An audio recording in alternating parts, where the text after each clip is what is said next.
পরিবার হচ্ছে একটা সমাজের গঠন একক। আপনি সমাজ নিয়ে কথা বলছেন, তাহলে আগে পরিবার ঠিক করতে হবে বা ঠিক করার চেষ্টা করতে হবে। আমি এটা জানি যে একটা পরিবারের সব সদস্য হয়তো নামাজি নাও হতে পারে। নূহ আলাইহিস সালামের স্ত্রী যখন ঈমান নিয়ে আসে নাই, লূত আলাইহিস সালামের স্ত্রী যখন ঈমান নিয়ে আসে নাই, আদম আলাইহিস সালামের সন্তান কাবিল যখন জাহান্নামে যাচ্ছে, আবার ফেরাউনের ঘর থেকে যেমন আসিয়া জান্নাতে যাচ্ছে, তার মানে পরিবারের সবাই যে একরকম হবে নট নেসেসারি। কিন্তু অ্যাজ এ পরিবারের কর্তা, আপনি পরিবারের guardian, as a guardian of family, আপনাকে আপনার রেসপন্সিবিলিটি তো পালন করতে হবে নাকি? পরিবারে আপনার দায়িত্ব নাই? পর্দা প্রতিষ্ঠা করার দায়িত্ব কার? আপনার স্ত্রী পর্দা করে না, এই দায়িত্ব কার? এই জিম্মাদারি কার? আপনার সন্তান যে নামাজ পড়ে না, এই রেসপন্সিবিলিটি কার? পরিবারে যে হারাম ঢুকতেছে রিজিকে, এই দায়িত্ব কার? আল্লাহ পাক, আমি মনে হয় বুঝাতে পেরেছি। অতএব পারিবারিকভাবে আল্লাহ পাক আমাদের সবাইকে যেন ইসলামটা ধরে রাখার তৌফিক দান করেন বলে। 4 নাম্বার হচ্ছে নবী সাল্লাল্লাহু আলাইহি ওয়াসাল্লাম সাহাবীগণ দ্বীনের দাওয়াতি কাজ সবাই আমভাবে করেছে। এমন নয় যে নির্দিষ্ট কিছু সাহাবী দাওয়াতি কাজ করতেন, বাকিরা দাওয়াতি কাজ করতেন না, বিষয়টা কিন্তু এমন ছিল না। সবাই মিলেই দ্বীনের দাওয়াতি কাজ করতেন, যে কাজটা আমরা এখন করি না। কতজন ভাই আছেন যারা ডেইলি কমপক্ষে আধা ঘন্টা করে হলো দাওয়াতি কাজ করেন? হাত তুলেন দেখি।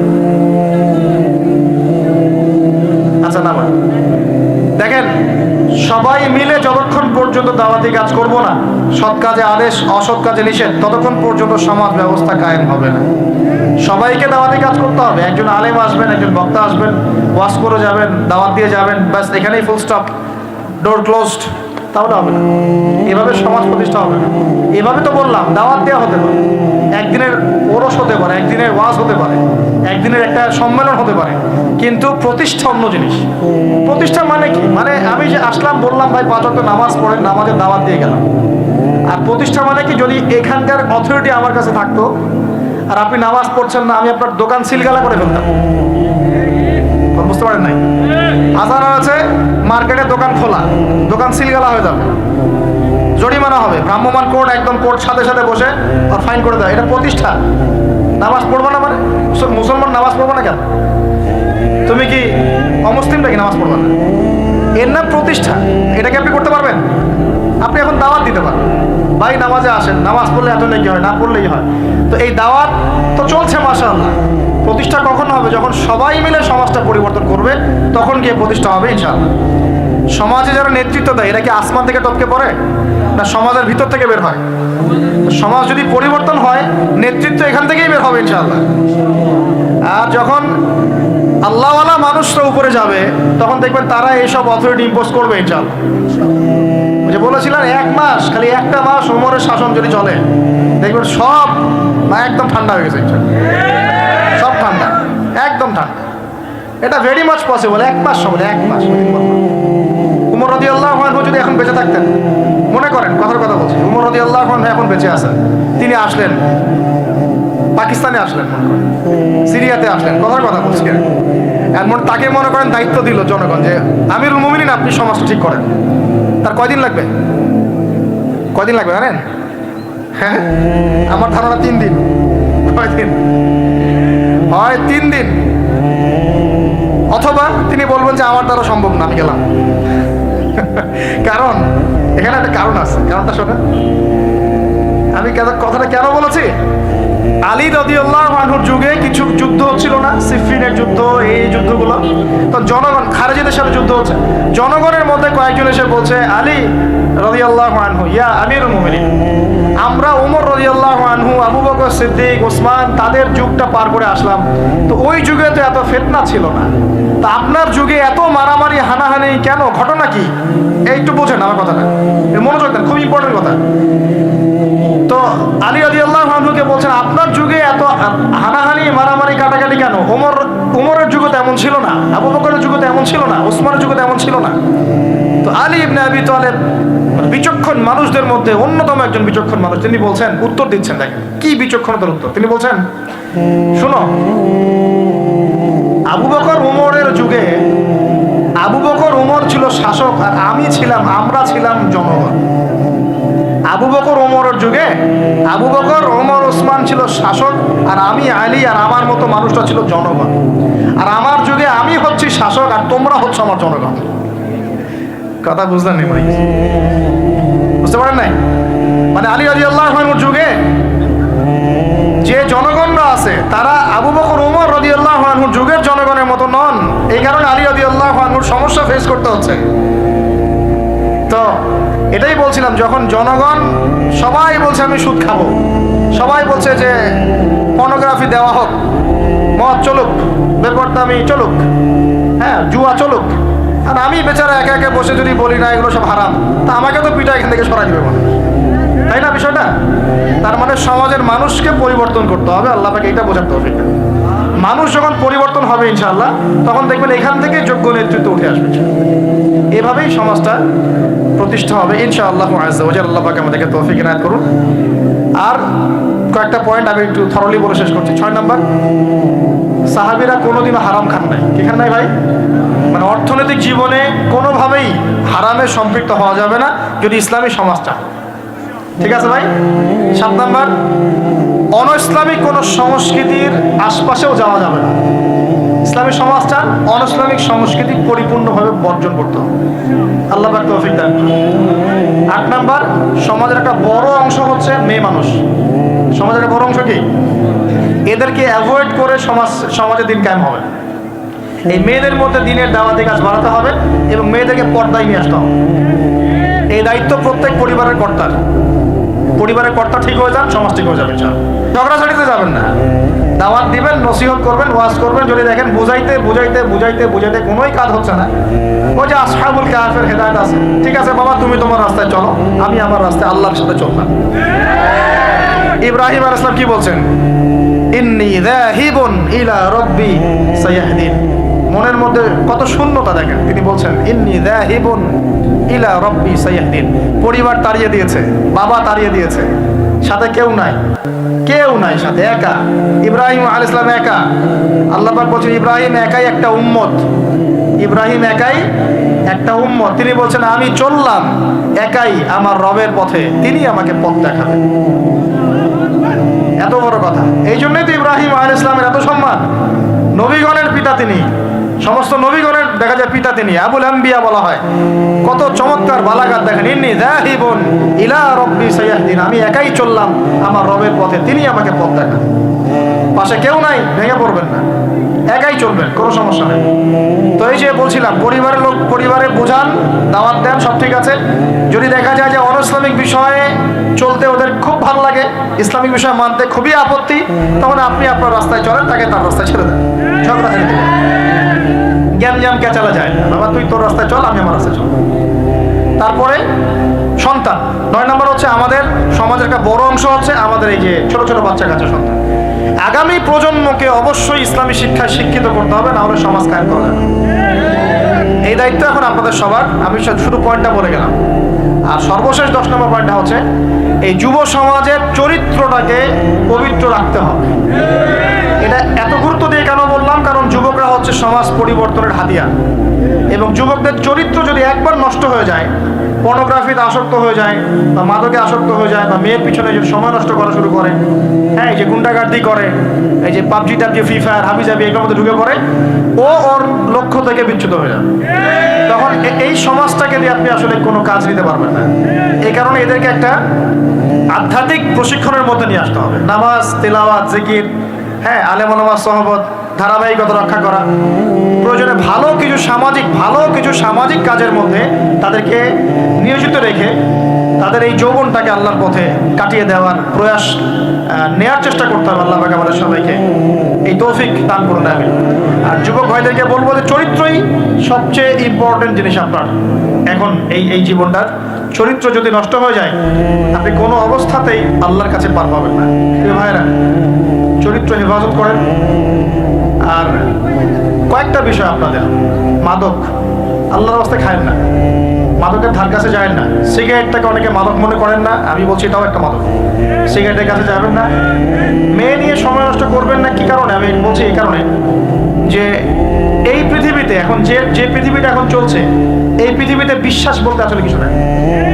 মানে বিশ্বাস খুবই প্রেসিয়াস। এটাকে সস্তা করে দিয়েন না। মানে যখনই আপনি কাউকে অন্ধভাবে বিশ্বাস করা শুরু করবেন তখন আপনি কষ্ট পাবেন। তো হালাল ভাবে চরিত্র হেফাজত করে রাখেন, আল্লাহ পাক আপনাকে ইনশাআল্লাহ নেককার স্ত্রী দিবেন ইনশাআল্লাহ। এই পথগুলো সব শয়তানের পথ, আপনাকে শয়তানের দিকে নিয়ে যাওয়ার চেষ্টা করা হচ্ছে, যাতে আপনি আপনার জীবনের গন্তব্যটা ভুলে যান। এই জন্য আমি বারবার বলি যে বিয়ে যদি করতেই হয় তাহলে দিনদার একজন নেককার মেয়েকে বিয়ে করেন, খাদিজা রাদিয়াল্লাহু আনহার মতো একটা মেয়েকে বিয়ে করেন। আর যদি ওই যে দিনদার ক্যাটরিনা খুঁজতে যান তাহলে সারা জীবন ওই পস্তাইতে হবে। আল্লাহ বোঝার তৌফিক দান করুন।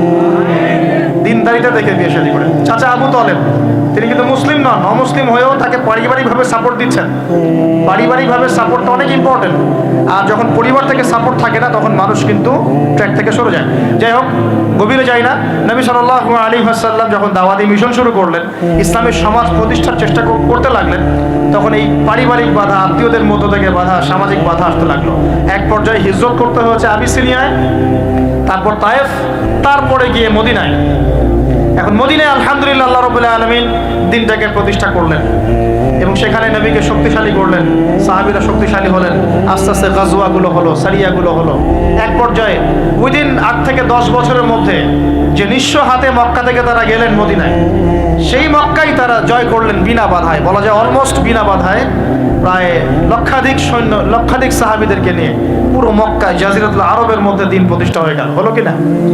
কত বছর সময় লাগছে ভাই বলেন? 23 বছর। আর রাহিকুল মাকতুম বইটা পড়েন তাহলে আপনি ধাপগুলো বুঝতে পারবেন কিভাবে হয়েছে। আমি পয়েন্ট আউট করছি যে কোন কোন পয়েন্টের দিকে তারা বেশি ফোকাস করেছে, কোন কোন কাজগুলো তারা বেশি করেছেন, এবং যুবকদেরকে দিয়েই কাজগুলো করানো হয়েছে। এবং এই কাজগুলো যদি আজকেও বাংলার যুব সমাজ করতে পারে, ইনশাআল্লাহ 23 বছর লাগবে না আমাদের, ইনশাআল্লাহ 23 বছর লাগবে না ইনশাআল্লাহ। কারণ আল্লাহ পাক তো তার নবীর মাধ্যমে জানিয়েছেন যে আখিরুজ জামানে আস্তে আস্তে কি হতে যাচ্ছে সামনে। আগে তো এটা জানা ছিল না যে তখন কি হবে, এখন তো আমরা জানি যে সামনে কি হতে যাচ্ছে। আমরা তো জানি যে ইসলাম কায়েম হচ্ছে সামনে ইনশাআল্লাহ, এটা লেখা হয়ে গেছে। তো আপনি হতাশ হচ্ছেন কেন? আমরা এখানে যারা বসে আছি, আমরা কেউ যদি বেঁচেও না থাকি, আল্লাহ না করুক, তারপরও দিন কেন হবে। বাংলাদেশে এখন যত আলেম ওলামা আছে না, সবাই যদি মারা যায় তাও দিন কেন হবে। বিশ্বে এখন যত বড় বড় জালেমরা আছে, এর সাথে আরো 10 গুণ জালেম যদি বৃদ্ধি করা হয় এবং ওদেরকে আরো 10 গুণ শক্তিশালী করা হয়, তাও এদের পতন ঘটবে। হ্যাঁ, যত জালেম আছে সারা বিশ্বে, এর সাথে আরো 10 গুণ যদি বৃদ্ধি করা হয়, এদেরকে আরো বেশি বেশি মারণাস্ত্র দেওয়া হয়, ক্ষমতা দেওয়া হয়, তবুও এদের পতন ঘটবে। কারণ কোরআন এবং হাদিস এই কথা বলে দিয়েছে যে ইসলামী সমাজ তো সামনে আসছে, বুঝতে পারলাম। এখন আমার পয়েন্ট, আমার মানে ফাইন্ড আউট করা পয়েন্টগুলো হচ্ছে এই কয়েকটা পয়েন্ট, 10টা পয়েন্ট বলছি। এক, নবী সাল্লাল্লাহু আলাইহি ওয়াসাল্লাম সাহাবীগণ, স্পেশালি যুবক সাহাবীগণ, সাহাবীদের মধ্যে বেশিরভাগই যুবক ছিলেন। যুবকরা আপনারা ভালো করে বোঝার চেষ্টা করেন, তারা ইসলামী সমাজ প্রতিষ্ঠার জন্য প্রথমত নিজের আগে জ্ঞান চর্চা করেছেন। কি করেছেন ভাই? নিজেরা আগে কোরআন হাদিসের জ্ঞান চর্চা করেছেন। যত বড় বড় লেকচার দেন, নারায়ে তাকবীর, আল্লাহু আকবার স্লোগান তোলেন, আইওয়াজ শোডাউন যাই করেন, জ্ঞান চর্চা না করা পর্যন্ত দিন প্রতিষ্ঠা হবে না। জ্ঞান চর্চা করতে হবে। রাজি আছি ইনশাআল্লাহ ভাই? আমরা রাজি আছি ইনশাআল্লাহ যে আমরা আল্লাহ পাকের কোরআন এবং নবীর সুন্নতের জ্ঞান অর্জন করবো ইনশাআল্লাহ। এবং জ্ঞান অর্জন একটা ধারাবাহিক প্রক্রিয়া, একদিন 2 দিন করে থেমে যাব না। আমরা প্রতিদিন একটু একটু একটু একটু করে আগাবো ইনশাআল্লাহ। একটা রুটিন ফিক্স করে নেবেন, ডেইলি 1 ঘন্টা করে আপনি পড়াশোনা করার চেষ্টা করুন। আমি অনেক লেকচারে কিছু সিলেবাস বলেছি, আপনাকে কোরআন পড়তে হবে, আরবি ভাষা শিখতে হবে, হাদিসের কিতাবগুলো পড়বেন, ইতিহাস, ইসলামের ইতিহাস পড়বেন, ইসলামিক অর্থনৈতিক বইগুলো পড়বেন, বড় বড় রিনাউন্ড ওলামায়ে কেরামদের বইগুলো পড়বেন, সিরাত পড়বেন, আকীদার বই পড়বেন, ফিকহের কিছু বই পড়বেন। মানে আপনার একটা ক্লাসিক্যাল পড়াশোনার ধারা থাকতে হবে। এবং এই পড়াশোনা একা একা করা যাবে না। কিছু বই আপনি একা হয়তো পড়তে পারবেন, কিন্তু অনেক কিতাব আছে যেগুলো আপনি একা পড়তে পারবেন না। আপনার বিজ্ঞ ওলামায়ে কেরামের সোহবত দরকার আছে। এটার দায়িত্ব আপনার, আপনি খুঁজে বের করবেন কার সোহবতে আপনি যেতে চান। আল্লাহ পাক আপনাকে তৌফিক দান করলেন। প্রথম কথা জ্ঞান অর্জন। 2 নম্বর, দিন প্রতিষ্ঠা ইসলামের সমাজ ব্যবস্থার জন্য সাহাবীগণ নিজেরা আমল করিয়ে দেখেছেন, শুধু জ্ঞান অর্জনই করেন নাই। যে জ্ঞান অর্জন করেছিলেন সেটা আমল করে দেখিয়েছেন। যেমন ওমর রাদিয়াল্লাহু আনহু বলতেন যে সূরা বাকারা হিফজ করতে আমার সময় লেগেছে 12 বছর। কত বছর? 12 বছর লেগেছে সূরা বাকারাটাকে আয়ত্ত করতে। কারণ সাহাবীরা যতক্ষণ পর্যন্ত 10টা আয়াত লেসন নিয়েছেন, 10টা আয়াতের উপর আমল না করা পর্যন্ত নতুন করে দাস নিতেন না। বুঝতে পারছেন? মনে করেন আপনি সূরা মাউন শিখেছেন, মাউন আর আইতাল্লাযী ইউকাযযিবু বিদ্দিন, এই সূরা আপনি শিখেছেন। সাহাবীদের সুন্নাত ছিল কি, এই সূরাটার উপর তারা আমল না করা পর্যন্ত নতুন লেসন নিতেন না, এভাবে তারা আমল করতেন। আমরা কি আমল করে আমল করি? আমরা যত পারি আগে তথ্য ইনস্টল করতে থাকি। আমাদের জ্ঞান চর্চাটা হচ্ছে তথ্য ইনস্টল করার মতো। তথ্য ইনস্টল করাকে জ্ঞান চর্চা বলে না, এটাকে আমরা ওয়েল ট্রেন্ড বলতে পারি, ওয়েল এডুকেটেড বলতে পারি। সার্কাসের সিংহ বাঘ দেখেছেন না? লাঠি চাবুকের ভয়ে অনেক কাজ করে না? অনেক কুকুর দেখা যায় না যে ট্রেনিং প্রাপ্ত, যা কমান্ড করে সে ফলো করে না? এটা ওয়েল ট্রেন্ড বলা যায় না, এই কিন্তু ওয়েল এডুকেটেড না। আমাদের ক্রিটিক্যাল থিঙ্কার্স দরকার, মানে কোরআন সুন্নাহ পড়বে, আমল করবে এবং এটাকে নিয়ে গবেষণা করার চেষ্টা করবে। মানে আমাদের কোরআন সুন্নাহকে নিয়ে গবেষণার একটা প্রজন্ম দরকার, গবেষক প্রজন্ম, ক্রিটিক্যাল থিঙ্কার্স। আল্লাহ পাক আমাদেরকে এই তৌফিক লাভে ধন্য করুন বলে আমি। তো 2 নম্বর ইনিশিয়েটিভটা হচ্ছে অবশ্যই জ্ঞান অনুযায়ী আমল করতে হবে যদি ইসলামী সমাজ চাই আমরা। আল্লাহ পাক আমাদের সবাইকে তৌফিক দান করুন। সবার আগে আমাকে তৌফিক দান করুন বলি আমি। জ্ঞান অনুযায়ী আমল করার জন্য একটা সুন্নাত ফলো করলে হবে, একজন ব্যক্তিকে জাস্ট ফলো করতে হবে। জীবনের প্রতিটা কাজ নবী সাল্লাল্লাহু আলাইহি ওয়াসাল্লামের সুন্নাহ মাফিক করলেই আপনি জানা অনুযায়ী আমল করে ফেলবেন ইনশাআল্লাহ। পারা যাবে ইনশাআল্লাহ। আজকে ঘুমানো থেকে শুরু করে দেন, জীবনের প্রতিটা কাজকে ঢেলে সাজান। কাপড় পরা, ঘুমানো, ঘুম থেকে ওঠা, হ্যাঁ, এমনকি বিছানা ঝাড়া, ইস্তেঞ্জা করা, আপনার ব্যবসা বাণিজ্য, শিক্ষা, এভরি সিঙ্গেল সেক্টর ঢেলে সাজানোর চেষ্টা করেন যে নবীর মতো হচ্ছে কিনা। যদি হয় আলহামদুলিল্লাহ, যদি না হয় তাহলে এখানে আপনার কিছু কাজ করার বাকি আছে। আল্লাহ পাক আমাদের সবাইকে নবী সাল্লাল্লাহু আলাইহি ওয়াসাল্লামের সুন্নাহ মাফিক জীবন গড়ার তৌফিক দান করেন।